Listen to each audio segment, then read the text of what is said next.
Tom, what happened to you on the evening of August 21st of last year? Mr. Finch, I was going home to usual that when I passed the Ewell place, Miss Miala was on the porch like she said she were. She said for me to come in and help her a minute. Well, I went inside the fence and I looked around for some kindling to work on, but I didn't see none. Then she said, come into the house. She has a door needs fixing. So I followed her inside and I looked at the door. It looked all right. Then she shut the door. All the time I was wondering why it was so silent. Then it came to me. There was not a child in the place. And I said, Miss Miala, where are the children? She said they all gone to get ice cream. She said it took a year to save 7 nickels. But she had done it, and they had all gone to town. What did you say then? Well, I said something like, why, Miss Miala, that's right nice of you to treat them. Well, I said, I best be going. I can't do nothing for her. And she said, I could. I asked her what? And she said, just step on the chair yonder and get the box down from the top of the shifter road. So I done like she told me. And I was reaching when the next thing I knows, she grabs me around the legs. I was scared so bad, I hopped down and turned the chair over. This is the only furniture that I disturbed in the room, Mr. Finch. I swear. And what happened after you turned the chair over? Tom, you've sworn to tell the truth. What did you do? What happened after that? Mr. Finch, I got off the chair and I turned around and she sort of jumped on me. She hugged me around the waist. She reached up and kissed me on the face. She said she'd never kissed a grown man before and she might as well kiss me. She said for me to kiss her back. I said, Miss Miala, let me out of here. I tried to run. And what happened after that? I was running so fast, I don't know what happened. Tom, did you rape Miala Ewell? I did not, sir. Did you harm her in any way? I did not, sir. Tom Robinson, you're a pretty good at busting up shift roads and kindling with one hand, ain't you? Strong enough to choke the breath out of a woman and sling her to the floor.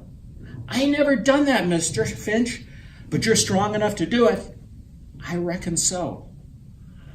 How come you're so all-fired anxious to do this woman's chores? Looks like she didn't have nobody to help her, he responded. With Mr. Ewell and 7 children on the place? You did all this chopping and all this work out of sheer goodness, boy? You're a mighty good fellow, it seems. Did all that for not 1 penny? Yes, sir. I felt right sorry for her. You felt sorry for her? A white woman? You felt sorry for her? This case should never have come to trial. The state has not produced 1 iota of medical evidence that the crime Tom Robinson is charged with ever took place. It has relied instead on the testimony of 2 witnesses whose evidence not only was called into serious question on cross-examination, but flatly contradicted by my defendant. There is evidence to indicate that Miala Ewell was beaten savagely by someone who led almost exclusively with their left hand. Tom Robinson now sits before you, having taken the oath with the only good hand he has, his right arm. I have nothing but pity in my heart for the chief witness for the state. She is the victim of a cruel poverty and ignorance. But my pity only does not extend so far as to putting a man's life at stake, which she has done in an effort to get rid of her own guilt. Now, I say guilt, gentlemen, because it's guilt that motivated her.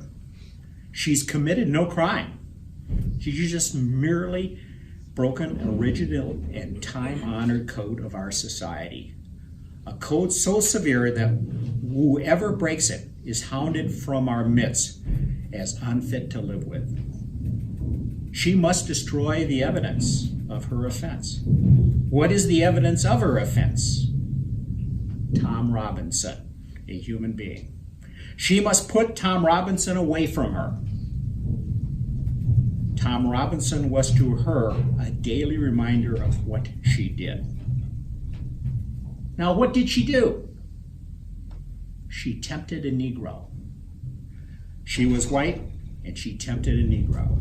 She did something that in our society is unspeakable. She kissed a black man.